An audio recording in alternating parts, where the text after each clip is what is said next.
Bonjour à tous, j'espère que vous allez bien. Nous allons voir aujourd'hui ensemble comment s'habiller pour un examen. C'est une question que vous êtes très nombreux à me poser actuellement en période d'examen, ce qui est un petit peu compréhensible. Et apparemment, ça vous stresse. Donc, on va essayer de comprendre un petit peu ensemble comment s'habiller. Je vais essayer de prendre, pour exemple, pour m'appuyer sur mon expérience professionnelle. Pour ceux qui me connaissent, vous savez que je suis enseignante depuis 2003, donc ça peut bientôt faire 20 ans, et formatrice également. Donc du coup, je vais essayer de partir sur ces expériences pour vous montrer en gros ce qu'il faut faire et surtout ce qu'il ne faut pas faire, parce qu'il n'y a pas d'obligation, il n'y a pas de règles. On est quand même dans un pays démocratique, donc on peut s'habiller, on va dire, comme on veut. Bien évidemment, il va y avoir des petites consignes à respecter et on va voir lesquelles. Alors on va essayer, en même temps on va faire un petit peu, pourquoi pas, de portrait en français, hein, pourquoi pas, tiens, pour ceux qui passent le CAP, vous savez que vous pouvez avoir, on va dire, un portrait à faire d'une personne. Donc on va suivre la logique, on va partir de la tête, hop, jusqu'en bas pour arriver aux pieds. Hein. Je vous rappelle que si vous devez faire un portrait en français, c'est comme ça, hein, le portrait c'est de la tête aux pieds. Donc du coup, partons déjà, donc du coup, on va dire des cheveux, de la tête. Déjà, la règle de base, alors je vous ai dit, hein, bien évidemment, qu'il n'y avait pas de règle d'obligation, sauf une. Hein, on est dans un pays laïque. Vous allez passer devant des examinateurs laïques. Donc du coup, il y a l'obligation de ne pas de signe, on va dire signe religieux, et donc du coup, pas de foulard sur la tête. Ça, c'est vraiment, on va dire, la seule règle que l'on va demander, notamment pour les jeunes filles, ou pour les femmes, pour les dames. Après, bien évidemment, on va vous demander juste d'avoir les cheveux propres, attachés. Pour les garçons également, hein, propres. Sinon, il n'y a pas d'obligation, pas de panique. Hein, les cheveux, voilà, juste propres, attachés et pas de foulard. Maintenant, si on part, on descend, hein, notre petit portrait, on descend le visage. Pour les jeunes filles, on va éviter le maquillage un petit peu trop, on va dire, trop provocateur. On peut bien évidemment se maquiller, il n'y a pas de souci, mais on va éviter quelque chose de un petit peu trop flashy, un rouge à lèvres un peu trop, on va dire, provocateur, des yeux un petit peu trop, on va dire, voilà, vous passez quand même un examen professionnel, vous n'êtes pas là pour montrer votre maquillage. Donc ça, c'est quand même important, d'autant plus que pour mes candidats à moi, hein, vous allez passer donc un CAP AEPE, donc dans le domaine de la petite enfance, et vous le savez très bien, dans le domaine de la petite enfance, il n'y a pas de maquillage, ou vraiment très peu, pour justement éviter tous les produits qui pourraient être en contact avec l'enfant. Donc du coup, il faut vraiment montrer à l'examinateur que vous êtes déjà professionnel, y compris dans votre comportement. Je vous ai dit, hein, pour ceux qui me suivent déjà, vous le savez, vous allez avoir une note sur ce qu'on appelle le savoir-être. Donc le savoir-être, hein, c'est pas vos connaissances cognitives, intellectuelles, c'est votre comportement, l'attitude que vous avez à l'extérieur, que ce que vous montrez, on va dire ce que vous dégagez devant les examinateurs. Donc du coup, montrez vraiment que au savoir-être, vous êtes déjà professionnel. Donc moi, je vous conseille quand même donc d'éviter le maquillage. Vous pouvez vous maquiller très légèrement, vous passez quand même un examen, il n'y a pas de souci, mais vraiment que ça soit très léger. Pour les garçons, si bien évidemment vous avez une barbe, une moustache, ainsi de suite, que ça soit propre, voilà, quelque chose de propre, voilà. On ne demande pas, je répète, on n'est pas là non plus pour vous juger, vous avez le droit de faire ce que vous voulez. Le principal, c'est que ça soit propre. Il n'y a pas de souci. Maintenant, on descend, on passe, on va dire, à notre tenue. Tenue. Alors là, on va partir sur, en gros, des expériences un petit peu que j'ai vécues en tant qu'examinatrice. Des jeunes filles qui arrivent avec des décolletés vraiment très provocateurs, des jupes un petit peu trop courtes, alors vous allez passer les examens au mois de juin, il risque de faire chaud, on va dire des hauts un petit peu transparents. Donc tout cela, en fait, hein, pour les jeunes filles, il vaut mieux les éviter. Après, vous vous habillez comme vous voulez. Vous pouvez porter une petite robe, une petite jupe, un petit chemisier, un petit t-shirt. Il n'y a vraiment pas d'obligation. Ne vous mettez pas en tailleur. Sincèrement, non, vous ne passez pas. Je rappelle, hein, là, pour mes candidats à moi, vous passez le CAP AEPE. Donc, vous êtes en tant que professionnel, futur professionnel de la petite enfance. On n'a jamais vu de professionnel de la petite enfance en tailleur. Donc, mettez-vous vraiment à l'aise, comme si vous alliez travailler dans une crèche ou chez une assistante maternelle ou dans une maman. Vraiment quelque chose dans lequel vous puissiez bouger, vous baisser, comme si vous alliez porter, on va dire porter un enfant, vous occuper d'un enfant là devant l'examinateur.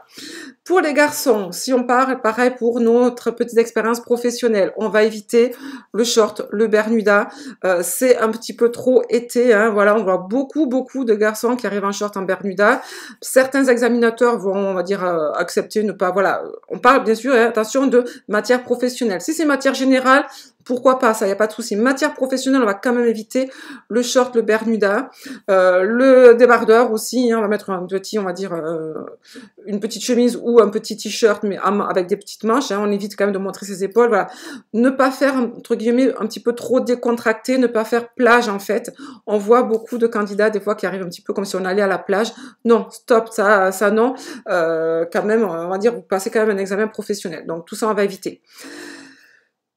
Voilà, après vous habillez bien évidemment, hein, normal, hein, je répète, hein, costume et tout ça, non, ça sert à rien, cravate, non, voilà, pour les garçons, hein, d'accord, pour les jeunes filles, pareil, une petite robe normale, classique. Le principal, en fait, c'est que ça soit propre. On va éviter également aussi hein, les habits qui soient un petit peu froissés. Alors, bien évidemment, on sait que vous êtes, pour certains, hein, vous êtes jeunes et ainsi de suite, mais on voit beaucoup hein, de jeunes filles ou de garçons, il n'y a pas de, voilà, hein, avec des habits un petit peu froissés, donc voilà, on va quand même éviter. Je vous rappelle, pour ceux qui passent le CAP à EPE, il y a 3-4 ans, hein, dans l'ancien CAP, vous aviez une épreuve de pratique et vous pouviez notamment avoir une épreuve justement sur le repassage. Donc en fait, c'est pour vous montrer en fait que le repassage pour l'examinateur, il est quand même un petit peu important. Donc propre, hein, d'accord, quelque chose de propre, pas provocateur dans tous les sens du terme, hein, voilà, et quelque chose, on va dire, de repassé. Maintenant, si on descend, on arrive aux chaussures. Donc, les chaussures pour les jeunes filles, on va éviter les talons qui font du bruit, un petit peu provocateurs. Alors, bien évidemment, on peut mettre des talons normaux, il n'y a pas de souci, mais pas des gros talons, ainsi de suite. Hein, voilà. On est là pour passer un examen, on n'est pas là pour se montrer. Hein, voilà. Après, le principal, c'est que vos chaussures soient propres. Ça peut être des petites ballerines, ça peut être des petits tennis, il n'y a pas de souci. Tout nombreux me posent la question, est-ce que je peux mettre des petits tennis blancs ou des petits... Oui, bien évidemment. Le principal, c'est que ça soit propre. Voilà, hein, c'est vraiment la règle de base pour tout, j'espère que vous comprenez, hein. Il faut que ça soit propre. Après, vous habillez comme vous voulez, franchement, il n'y a pas de souci. Pour les garçons, c'est pareil, hein, propre. On va éviter, si on fait appel à mes souvenirs, vous voyez, des petits flashs un petit peu, à mes souvenirs, on va dire, d'examinateurs, hein, justement les tongs, on évite les tongs. Là, franchement, on voit beaucoup hein, de candidats. De toute façon, je suis sûre que quand vous allez passer les examens, s'il fait très chaud, vous allez voir des candidats qui vont arriver tranquilles en tongs. Hein. Il y en a tout le temps, tous les ans, il y en a.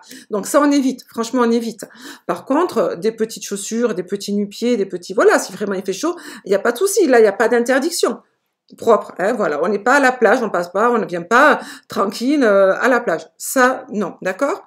Maintenant, on va parler un petit peu accessoires. Alors, accessoires, ça va être, est-ce qu'on peut porter des bijoux? Vous êtes nombreux à me poser la question. Des bijoux, des boucles d'oreilles, des colliers, des bagues. Bien évidemment que vous pouvez, dans une limite, je parle notamment là toujours pour mes candidats qui vont passer le CAP à EPE, les autres, hein, voilà, mais pour mes candidats qui passent le CAP à EPE, vous savez très bien que vous allez être en contact avec des enfants, donc du coup, vous pouvez mettre des petites boucles d'oreilles, mais relativement petites, hein, que, on va dire, assez discrètes, pas des grosses boucles d'oreilles qui pendent. Pourquoi? Parce que, toujours, hein, n'oubliez pas, vous allez être noté sur votre savoir-être, et donc du coup, là, si vous avez des boucles d'oreilles qui pendent, non seulement vous allez vous mettre en danger parce que l'enfant, il peut tirer, hein, voilà, hein, il peut tirer vos boucles d'oreilles, hein, donc du coup, faire mal à l'oreille, mais aussi avec vos boucles d'oreilles, vous pouvez faire mal à l'enfant. Donc on va éviter tout ça. On va éviter également les gros colliers qui gênent, hein, des petits colliers, des petites chaînes, il n'y a pas de souci, même s'il vaut mieux, on va dire, en tant que professionnel, les enlever quand vous allez travailler. Mais là, attention, vous passez un examen, donc vous pouvez mettre un petit collier, il n'y a pas de souci, mais voilà, très discret aussi. En termes de bagues, on va éviter hein, les grosses bagues. Moi, je conseille d'enlever toutes les bagues, sauf bien évidemment votre alliance si vous êtes marié, votre bague de fiançailles et ainsi de suite. Ça, il n'y a pas de souci. Mais tout le reste, on enlève parce que même si on passe un examen, même si on ne pas en pratique, les candidats, il y a certains examinateurs, pardon, qui vont, on va dire, un petit peu regarder tout ça. Bien évidemment, vous pouvez avoir une montre, il n'y a pas de souci, ça vous permet de vous chronométrer, hein, surtout, et un petit peu de vous rassurer aussi. Hein. Beaucoup de candidats aiment bien avoir une montre pour se sentir rassurés. Donc là, il n'y a pas d'interdiction. On va éviter les bracelets qui font du bruit sur la table. Je pense notamment en EP3 et en EP2. Hein. Les bracelets qui font du bruit, les gling-gling et tout ça, on va éviter, hein, voilà.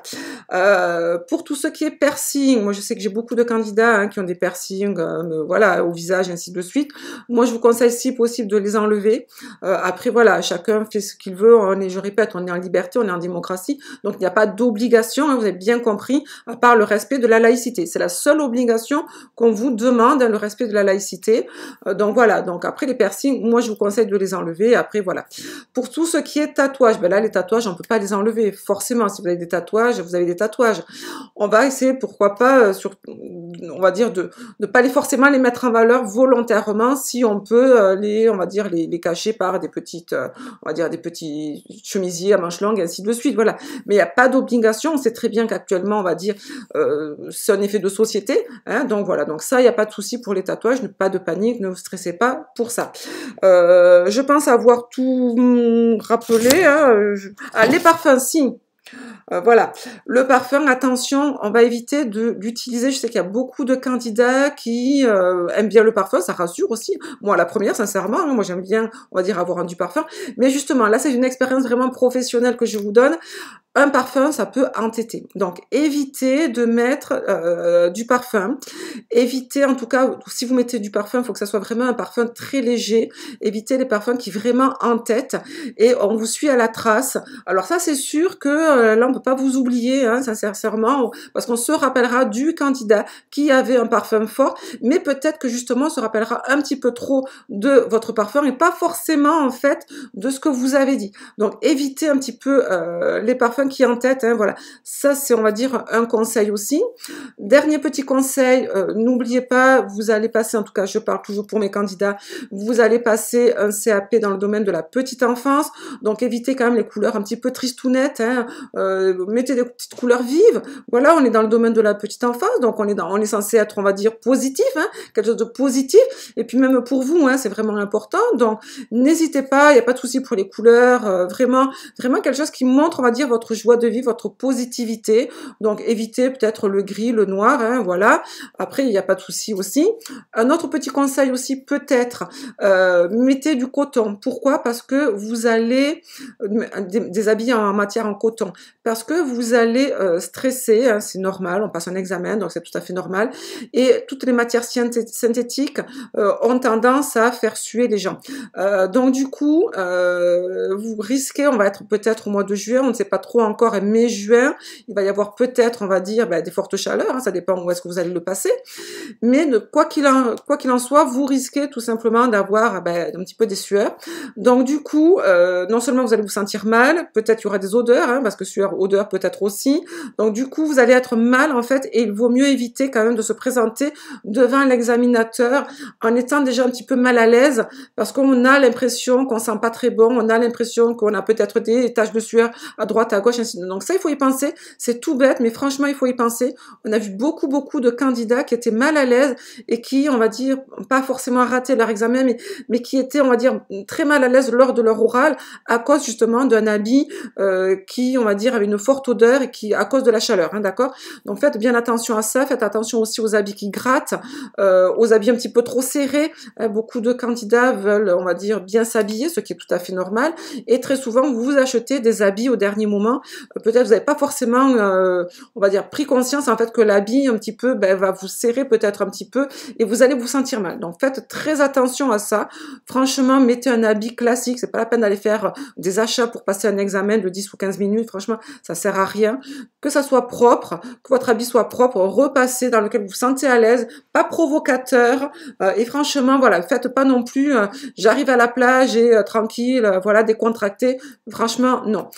Pour tout ce qui est, on va dire, petite sacoche, vous avez le droit, bien évidemment, d'arriver avec un stylo, une règle, ainsi de suite. Je pense notamment pour le P2, hein, d'accord. Mais pour le P1 et le P3, vous avez également, vous allez amener aussi vos feuilles, hein, vos fiches EP1. Vous pouvez aussi, pour des autres matières, vouloir réviser des petites fiches, ainsi de suite, dans le couloir. Donc, vous avez tout à fait le droit d'amener une petite sacoche, un petit sac. Il n'y a pas de souci, ça peut être un sac à dos, ainsi de suite. Il n'y a pas de souci. Essayez juste que ça soit un petit peu professionnel. Donc, on voit très souvent on va dire, des candidats qui arrivent avec des sacs un petit peu, on a vu, il y a des Mickey, des Minnie, ainsi de suite, voilà, des Pikachu aussi, des fois, voilà. Donc, c'est la mode, il n'y a pas de souci, pourquoi pas. Mais voilà, n'oubliez pas qu'on passe quand même, vous passez là un diplôme professionnel, c'est comme si vous étiez à on va dire un entretien d'embauche, donc n'oubliez jamais, jamais, vous allez avoir des points sur votre savoir-être. Donc le savoir-être, c'est entre 8 et 12 points en fonction des activités, en fonction des épreuves, donc c'est quand même relativement important. Donc j'espère que j'ai brassé un petit peu tout les, de la tête aux pieds, hein, voilà ce qu'il fallait faire. Si c'est pas le cas, n'hésitez pas à nous mettre un petit commentaire, j'essaierai de vous y répondre. Voilà, n'hésitez pas à vous abonner à la chaîne si vous ne l'êtes pas. N'hésitez pas aussi à venir nous rejoindre sur Facebook, on essaye d'être actif un petit peu. Très très bon courage à vous, pour ceux qui nous suivent justement sur Facebook, à demain en live, 18 h, et à très bientôt. Au revoir.